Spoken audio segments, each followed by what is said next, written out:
रेल्वेतून प्रवास करताना अनेकदा तुम्हाला विचित्र अनुभव आले असतील। काही जण ट्रेनमध्ये किरकोळ कारणासाठी मुद्दाम साखळी ओढतात, प्रवाशांशी सीटवरून भांडतात, तर ट्रेनमध्ये चढताना काही नागरिक पाकिट, सोन्याची चेन किंवा फोन चोरण्याचाही प्रयत्न करताना दिसतात। अनेक जण मुद्दाम धक्काबुक्की करत इतर प्रवाशांना त्रासही देतात। पण आज तर एका नागरिकाने हद्दच पार केली आहे। सोशल मीडियावर एक व्हिडिओ व्हायरल होत आहे।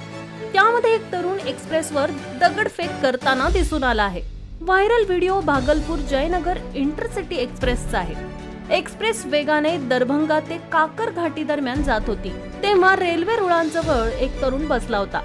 एक्सप्रेस वेगात जात असताना तरुणाने अंधाधुंद दगडफेक केली, पण त्या दगडफेकीमुळे ट्रेनमधील एक प्रवासी जखमी झाला आहे आणि हे सर्व दृश्य कॅमेऱ्यात कैद झाले आहे। याबाबत तात्काळ कारवाई करत दगडफेक करणाऱ्याला अटक करण्यात आली। नक्की काय घडलं, दगडफेक करणारा तरुण कोण आहे, हे व्हायरल व्हिडिओतून तुम्ही सुद्धा बघा।